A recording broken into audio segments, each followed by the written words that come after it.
Hello the YouTubes, Ash back once again, this time with the first impressions look at the Destiny beta which I picked up on Xbox One. Let's get cracking.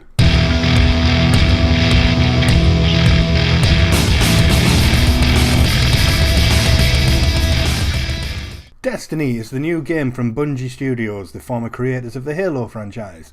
They've now branched out away from just Xbox and releasing Destiny on all platforms. How does it play? Well, bit like Halo, to be quite honest. I have to be honest, I didn't put in as many hours into the beta as I was expecting to. I tried to go on it yesterday and found that it had already been closed down. As I said at the start, I picked it up on the Xbox One, so we already had a few days to wait after the PlayStation generation got hold of it. Does it seem a bit weird that Bungie are really throwing their weight behind Sony now, considering they're a former Microsoft studio? Is it just a middle finger to them, do you think? Anyway, as I said, I think I only managed to get about 5 or 6 hours in, and I only played the campaign. I didn't even drop into the Crucibles where it was like team deathmatch and whatnot. So it really is a first impressions. I can't really go into a lot of detail, but I did find plenty of things to like and plenty of things to not like. We'll start with a negative so we can finish on positive. I didn't like that it felt a bit too Halo-y. One of the things that bugged the shit out of me on Halo was the fact that you jumped and just kept going and going. So when you were in a team deathmatch, people were just fucking bouncing around the map and you couldn't shoot them.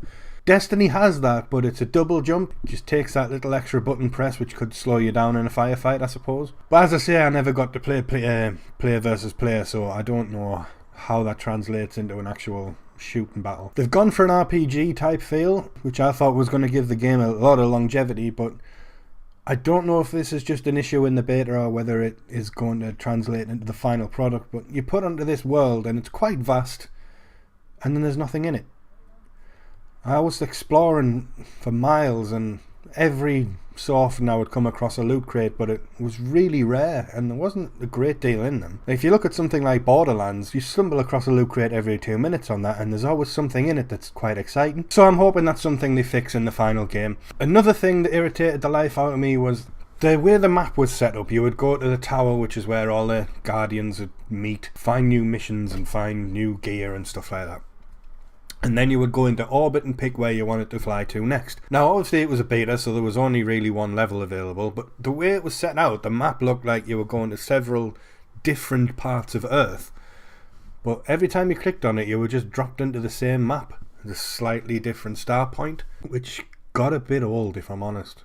I'm hoping that in the full game you'll be able to at least go to different worlds, so you're not stuck on one world until you finish it and then go to another world and finish that, because going back to the same environment just gets tedious. And speaking of things that are tedious, now I know the idea of Destiny is to have it massively multiplayer online, so when you're walking about the world there are other people there doing possibly the same mission as you.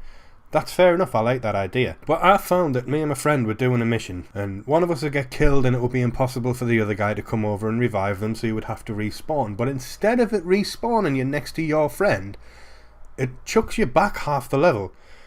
Now obviously the way these games work, they have to keep respawning the enemies, because if somebody else comes along to do that mission and you've already cleared the path for them, where's the fun in that for them? But at the same time, I have to fight my way through those enemies again just to get to where my friend is. And it just gets so repetitive and tedious and really started to piss me off. Hence not putting a lot of hours in it, if I'm quite honest. There are sections where it tells you explicitly, if you die here, you have to start again. Now that's fair enough, I've been warned. But when I'm expecting to respawn next to my buddy to help him out in a firefight, I don't expect to have to wade through my own firefight that I've already just done to get to him. That's something, I don't know. I think it needs addressing. I don't know if other people think that's a good thing.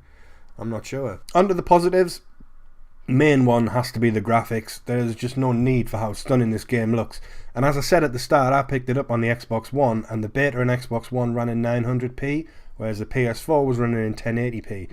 Now when the final game comes out, Xbox One's been promised to get 1080p as well. But even at 900p, it's one of the nicest looking games I've ever seen. The FMV at the start, I was convinced was live action. Again, I'm going to dip into a negative though. Because we were on the same world all the time, everything did start to look a bit samey, and there were these... I'm assuming there was some kind of generator or something, and the world's littered with them, and they look interactive, but they're not.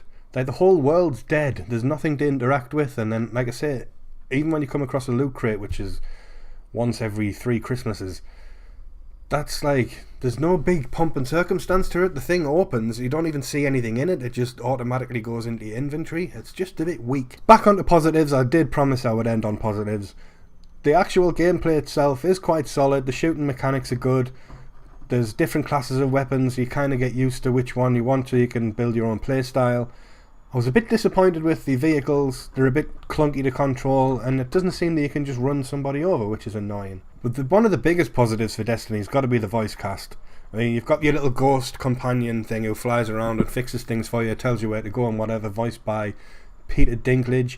And this alone makes me want to buy the 150 quid Ghost Edition, because you get one of those ghost models in it, and it's got Peter Dinklage's voice in, which would be cool. You could have your own little Peter Dinklage on your desk. But as I said, that's 150 quid, and they're also sold out because they're a game exclusive, and they've all gone. I also noticed the voice of Bill Nye and the voice of Gina Torres, Jessica Pearson, which was quite nice. I'm assuming there are other ones littered around the world that I just haven't found yet, but so far, solid voice cast. I'm quite impressed, and obviously they've tidied up Peter Dinklage's voice work, which got a lot of stick after the alpha came out. So all in all, based on the few hours I've put in, I'm not convinced on Destiny yet. I think there's a lot of things they need to address before it's released.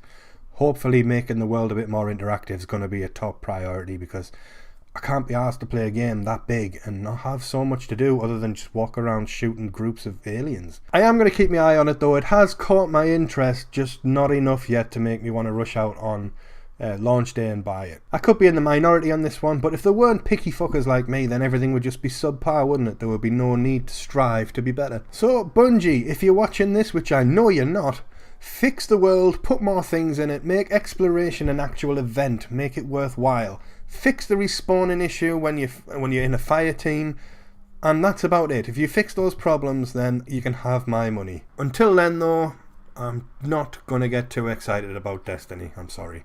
Really wanted to like this game, but it just hasn't done enough to win me over yet. So, as I said at the start, those are my thoughts based on about 6 hours of gameplay. Not very comprehensive, I know. I'm probably missing a lot because I didn't rank up enough.